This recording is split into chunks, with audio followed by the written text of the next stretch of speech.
As you saw, when we talked on day one, where cooperation works, that was the first thing about the quantification analysis, and we saw that it does.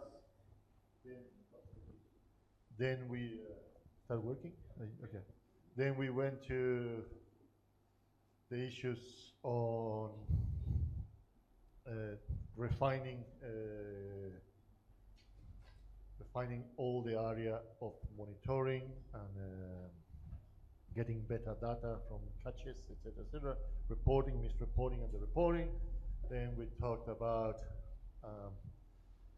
the loophole on the high seas, and we had this presentation today. Then we talked about the posted measures, and then one of the recommendations is the issue of catch documentation scheme. And everyone, no, we have them, we have them, we have them. So this presentation is mostly to show you that it's just not such an easy thing, otherwise it's been done, if you want to do it right. The good thing about the catch documentation scheme is that works as a compliance tool first and then as a trade tool. Yeah, it's mostly used as a trade tool, but it's a compliance tool as well. And this has been, last month has been very shitty month for FFA. We lost 2 great people. And as I dedicated my first presentation to Hugh Walton, who was the guy behind these ideas on let's quantify what we're doing, I'm dedicating this one to Brian Scott, nerd-in-chief at the FFA. It's a pity that Johnny has to go, but pretty much everything that Johnny showed today in terms of tools, electronic tools, was this guy. It was really hard to, when he was setting an idea, it was really hard to get him off that idea, but he did think, and on time he will come around and say, remember what you said like 5 months ago? Yeah, I've been thinking about that, and actually I see a point where we can go forward. So it's a pity he died really, unfortunately, very recently and very fast. So dedicated to him. He's always been behind the idea of a CDS. So, what is a CDS? A catch documentation scheme. It's a system, honestly, that tracks fishes from the point of capture to the unloading to the supply chain. That's the easy thing. It records and certifies information that identifies the origin of fish caught and ensures that it's harvested in manner consistent with the relevant national, regional, international conservation and management measures. It's not just a market access requirement. That is just a consequence of it. I see it as an accountancy system. Yep, that can be used for many things. I run my own consultancy, and I have an accountancy system. And the accountancy system helps me to, if I have an audit from the tax authority, if I want to go to a bank to get a loan, if I want to justify that I can do this, or I want to take 6 months for thing, or if I want to do whatever, I can use that for many, many ways. I can track the way my income comes up and down. I can do a lot of stuff. That's the advantage of a good accountancy system. And for me, basically, this came from being working years ago on the boat and explaining.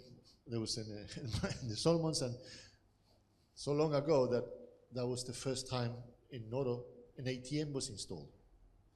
And I remember explaining one of the guys on the crew how the ATM works, because he thought that there would be somebody behind just giving money. So why they don't just, so it's good that he works there, but anyway, so it's not, it's just money doesn't exist, it's data, blah, blah, blah.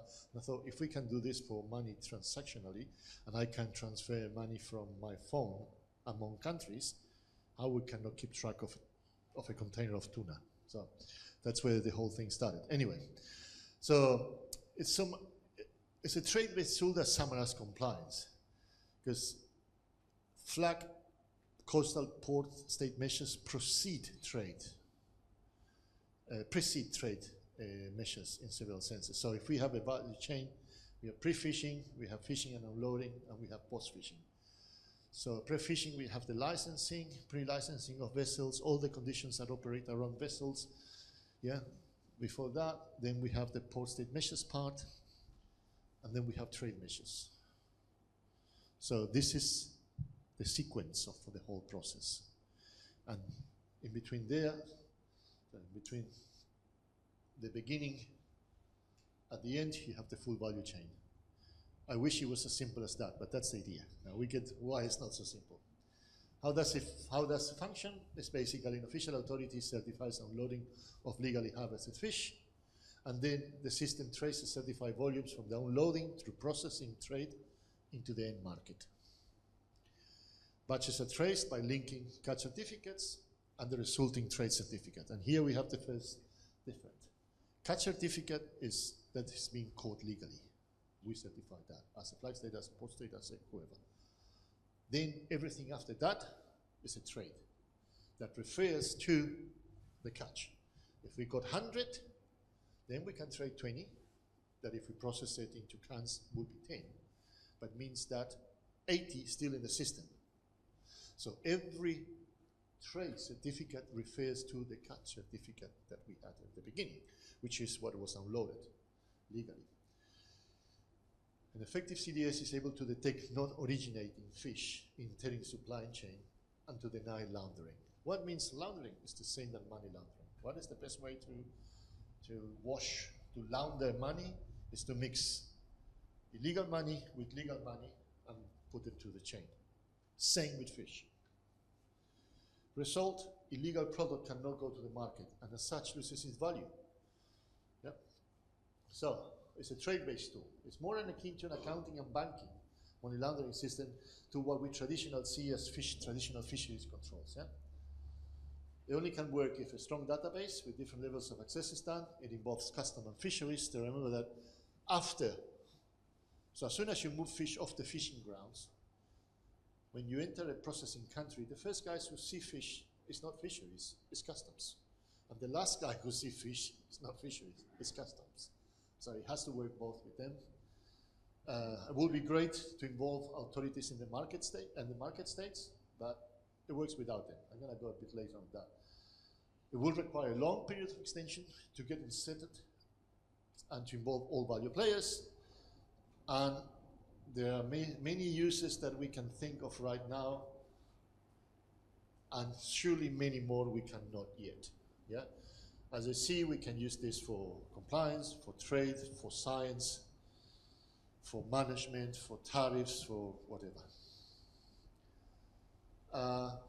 Which ones we have now? Well, we have a couple in the toothfish, a couple in the tuna world, the EU and the USA one, the FIMS and the EU. But fish and the multilateral CDS represents 1% of the global catch by volume, 0.1%.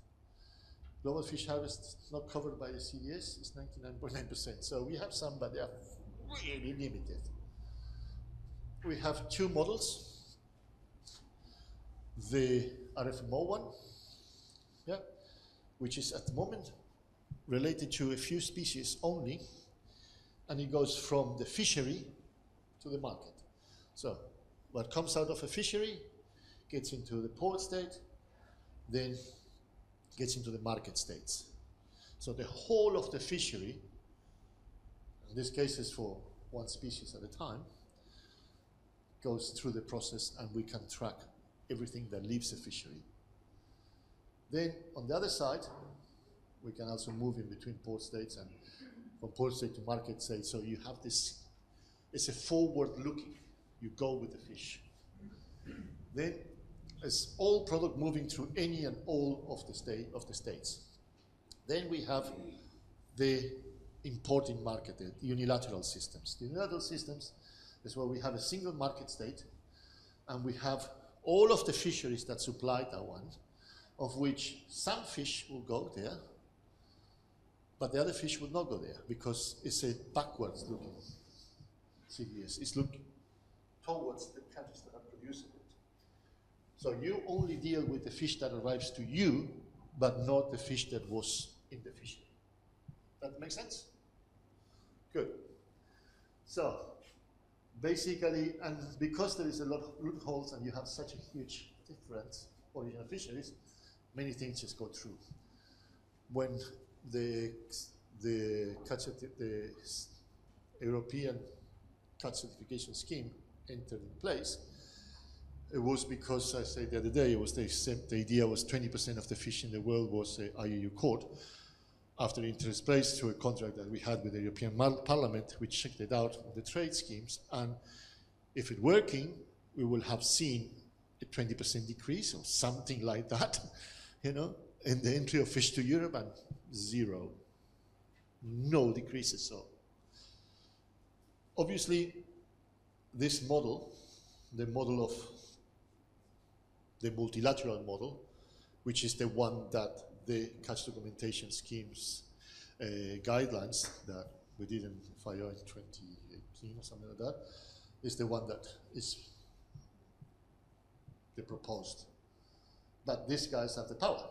So multilateral, RFMO based, so operated, all of the fish there, central registry, control international supply chain from harvest forward, which means that you can have strong enforcement, an encouraged approach by Code of Conduct, IUP and POA, CDS voluntary guidelines, WTO, and even the Port State Measures Agreement has a component on CDS there.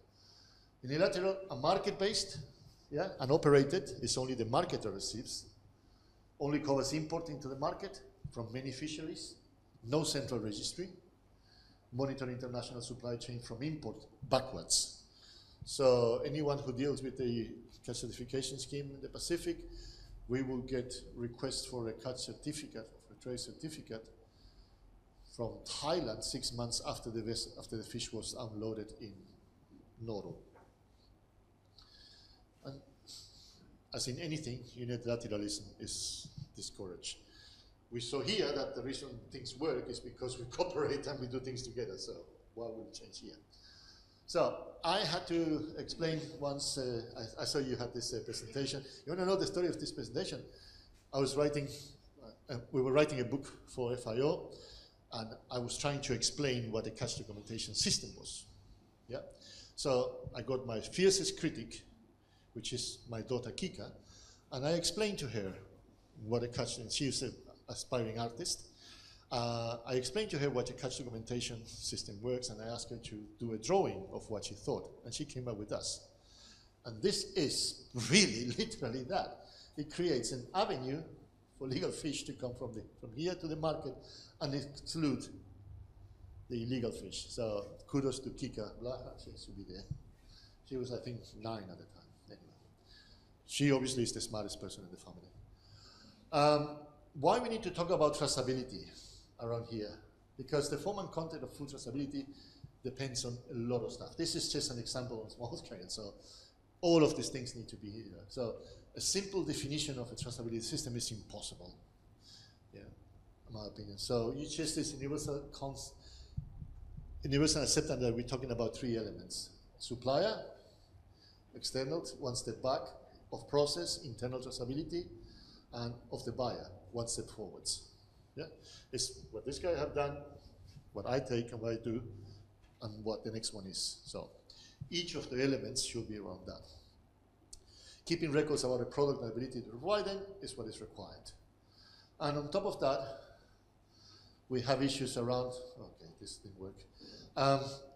Product information required to track the movement of the product with supply chains, and establishing a link in between the product, the supply chain participant. The amounts of information needed to ensure traceability may vary, again, depending on the product. So, all of this is just to give the frame to where we're going. Then we have these issues around what we call critical tracking events. Just forgot my notes here. Critical tracking events and the key data elements that we need to look at any stage. So this is just a very limited example. Fish code, wild code harvest, minimal issues, product ID, time tag, location where it was caught. So we have a critical tracking event, and we have the key data elements. Yeah. Then landing. Critical. This is the where, and this is the what. So if you want to have a catch documentation scheme, you need to have this. But for every permutation and for every possible event, from the moment that the vessel leaves to the moment that the final product is sold to the customer. It's not an easy challenge. Distribution, market. Yep. So very simple in principle. Yeah. The where and the issues inside the where that we're looking at, and some of the what. So, and we have all of these elements in fishing. So we have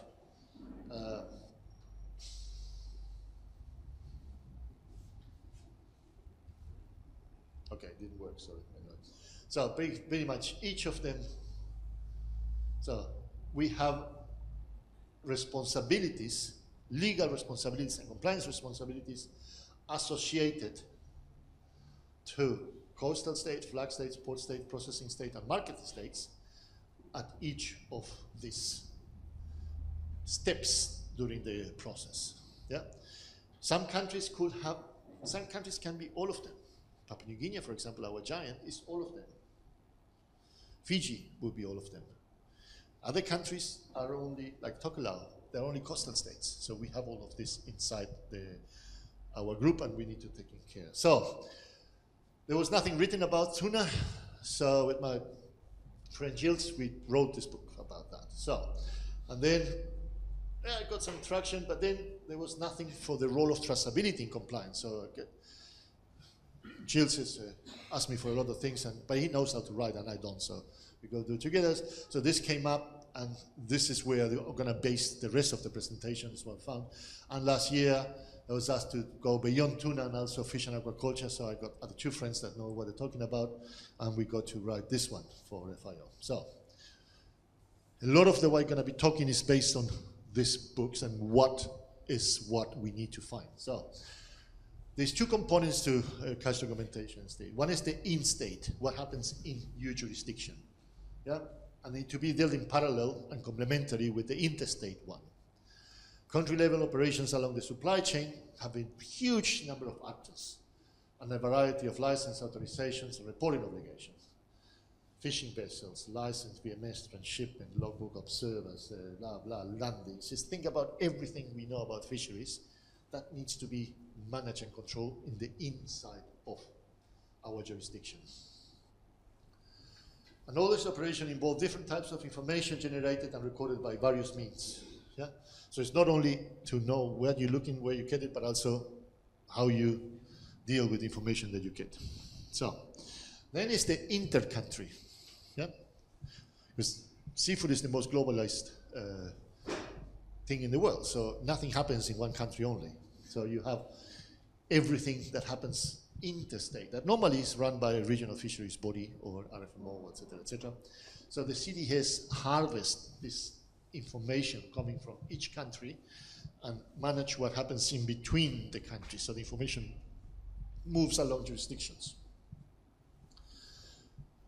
And basically harvesting and landing operations, export operation, and import operations. So all the necessary KDAs for the traceability coverage in CDAs need to be recorded or managed centrally, because the key element of CDS is the detection of mass imbalances of fish moving.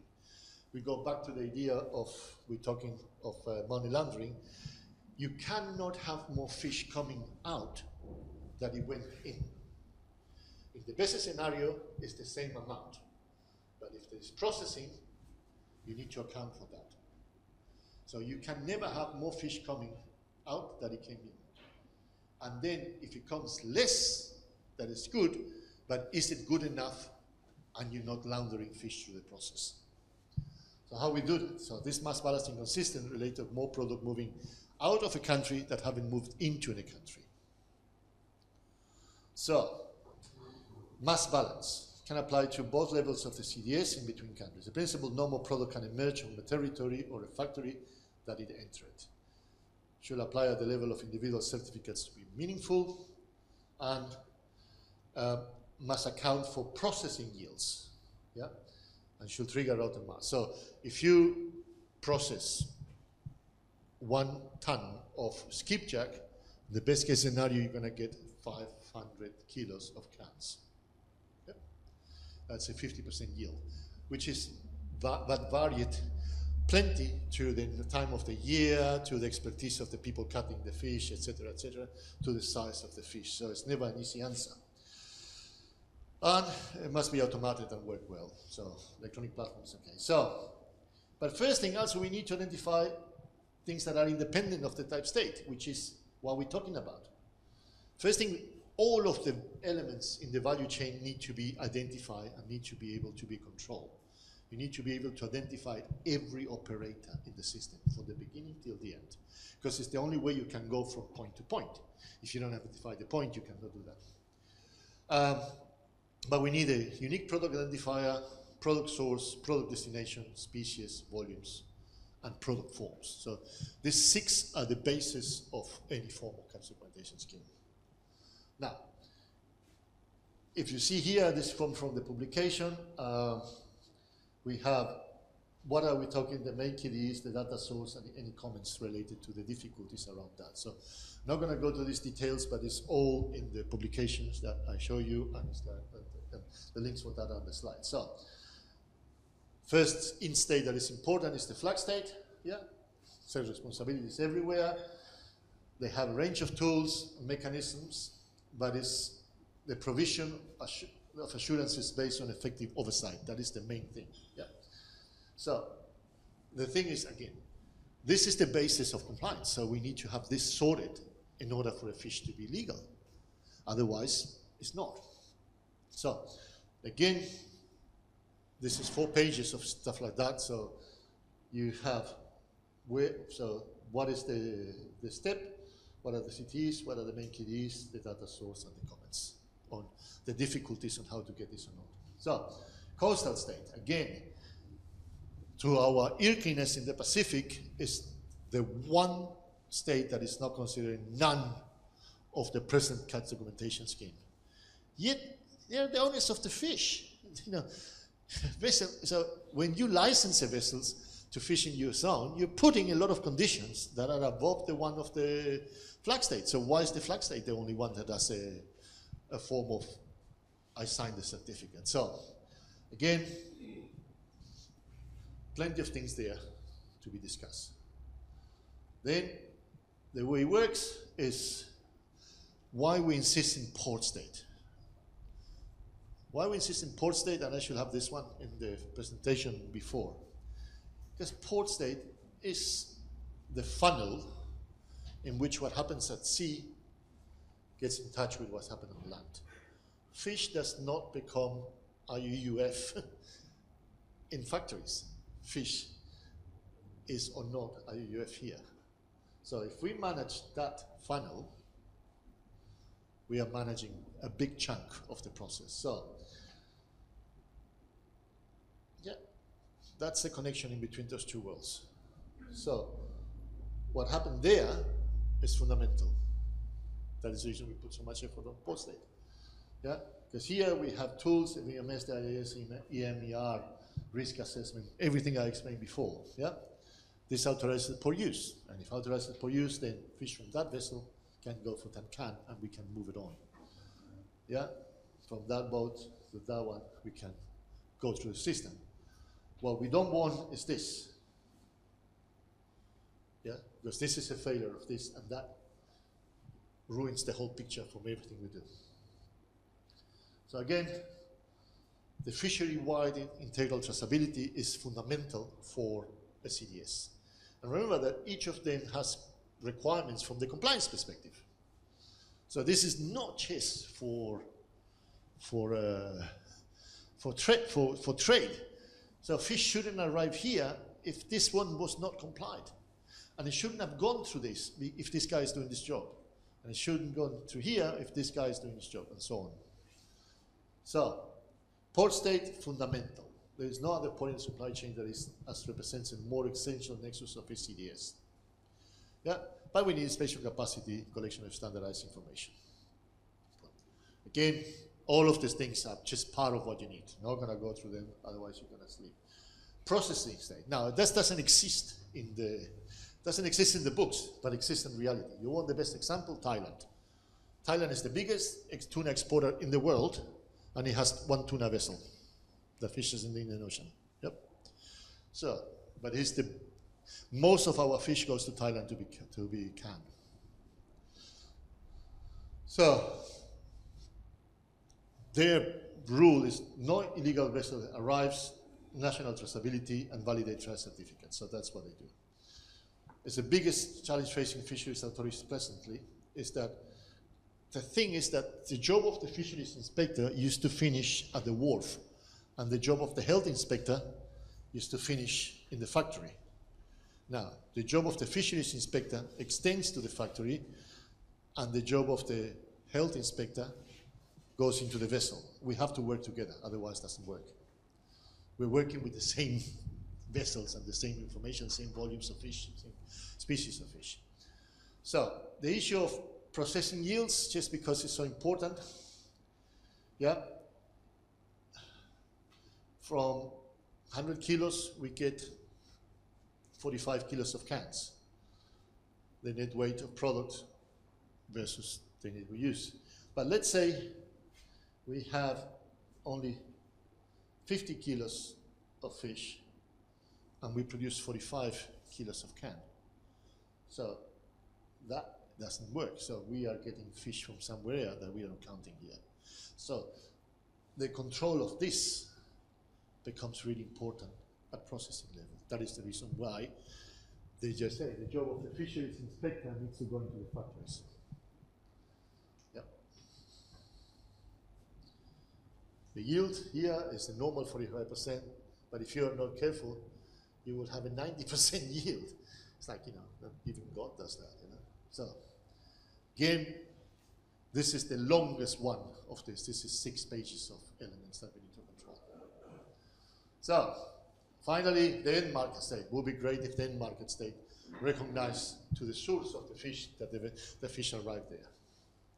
Again, similar situation. So, at country level, yep, arrives vessel, we go to landing or transshipment, port state authority confines everything we talked in the morning, does everything it needs to do. If everything is okay, the system goes. We do e-weights, we check the weights, we do scales, we do everything we know. We can export directly whole from the cool stores, or it goes into processing. In the processing, everything is called back to the database. We go to the processing, we check the processing yields. Just for example, in salt tuna, everyone in the Pacific eats salt tuna. From skipjack only, we traced 26 different products, yeah, for one skipjack. So all of that needs to be involved and related. So people go, oh, we should do a CDS. Yeah, it takes a while. So everything well, then, this information at the end here, when this gets accounted through the system and goes into container to go, we can use this for fisheries management. We can, because this is all verified information now. We can use it for science, we can use it for trade, for certification, for tariffs, for etc. And then, okay, so what does it work inter-country? That was what happens inside country. What happens inter-country? So information goes into country A. Below here we have the international traceability. This is the national traceability. This is what we discussed before. Yeah? Everything that happens inside the country gets out, gets exported. Yeah. So here's the catch and fishing, catch certificate, reefers, going to country A, trade certificates. Trade certificates, they do whatever they have to do, goes to the export, trade certificate, import on the next country. Same. Yep. Finally, gets to the consumer. This international is through RFMO CDS rules, and the national is through national law. So the reason I had to take so much long time to get to this is because if without this, without the compliance element that we need to have to every element in their expected responsibilities of flag state, coastal state, port state, etc., without that, this fails. And then only once we have that working, we can deal with this one. Good. So, first task for us was to do supply chain mapping via FFL. This, what you see here, is the carrier trade for 1 year. It's every carrier that is in the Western Pacific Commission list of the authorized vessels, doing for a year. So, where you start? So, the first thing we did was to everyone, when it comes into this job, particularly if you're not experienced, you go, oh, you know, it's easy. But the thing is that that's not reality. This is reality. So we need to do this for understanding every potential element and variation that goes into the trade. So it's a really complex ecosystem, tuna. Yeah, there is almost infinite number of pathways and permutations through which the product enters, meanders, and eventually reaches the end market.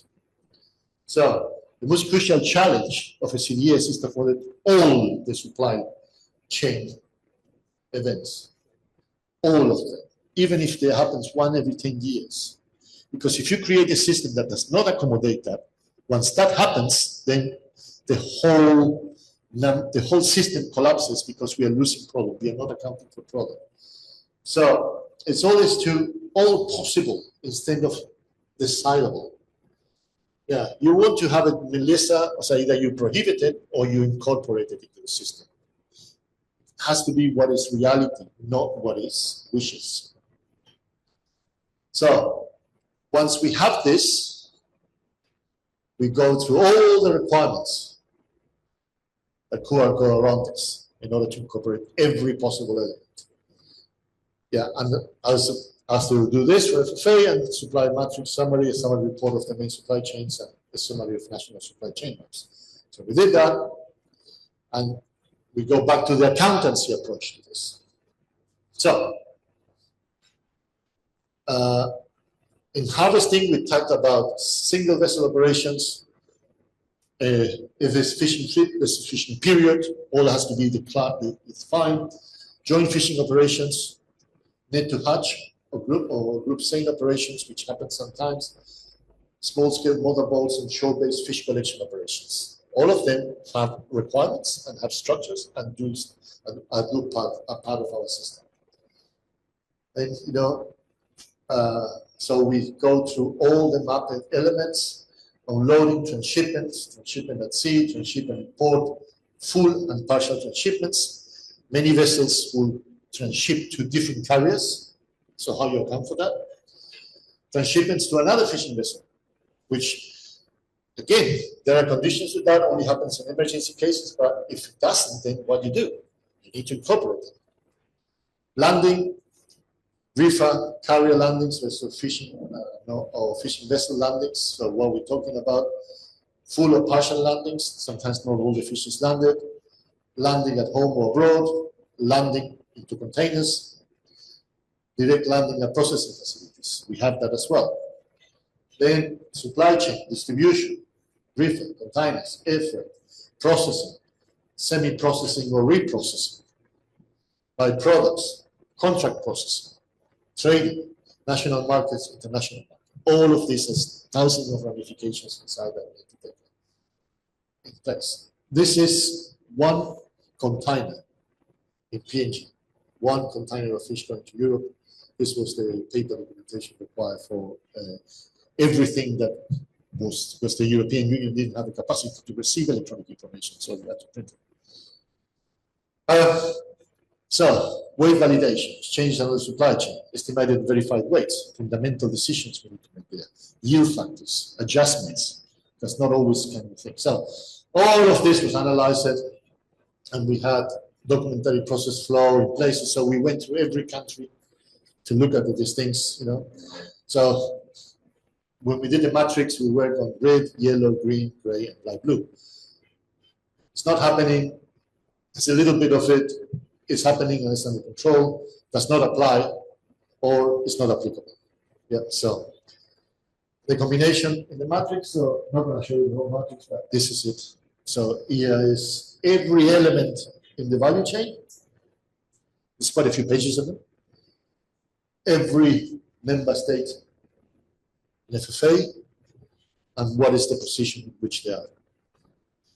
So until this is not pretty much on the green,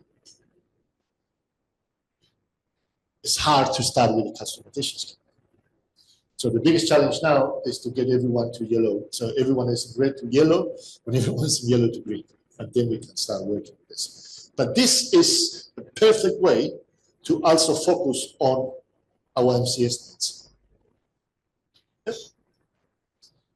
So we did all these things and find about key data elements as well as what we have in Tafman, which is the SPC information, what we have on the FFA information, what we have on PNA information. So all of the information sources we need to link to the other issue.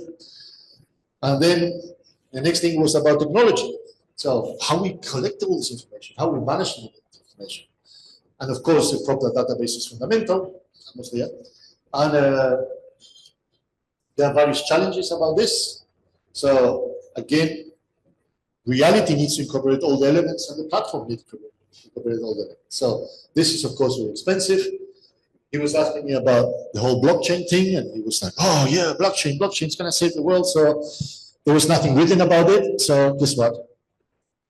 I got my friend Ken from up the road and we wrote a book about it for FIO. So again, we went through the same system, all the states, and what is required by the state,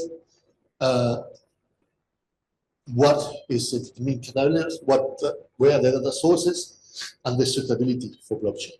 So we went through this, and it gets really complicated and long, and the result is, yeah, maybe, or yeah, nah. So it can be done, but there's always cheaper ways to do it and more less complicated. I think that the whole blockchain was, in this aspect, was kind of a solution looking for a problem more than a problem looking for a solution. Finally, whatever we do, we need to have an exhaustive understanding of all possible permutations away from the desirable permutations. Yeah. So you need to be able to deal with reality. Clear definition of the cities and the KDs that you need to cover. For regulatory purpose, all the administrative, logistic, and legal aspects associated with each type of state needs to be fundamentally working, and a clear understanding of the operational logistic limitations of your systems. So, and I remember just that this started conversations in 2006, and yet here we are. Again, I take it from somebody from, I was young, who says, 5 years ago, we were talking about labor standards. We have a CMM coming through. Yeah, it's homeopathic in my view, but at least it's coming through. So the whole point of the CDS is that it's useless if you don't have everything before that in place. To get to that in place is already a movement forward. So finally, one day we may have one that actually means something, not like the ones we have now, which honestly to me don't mean a lot. Yeah, thank you.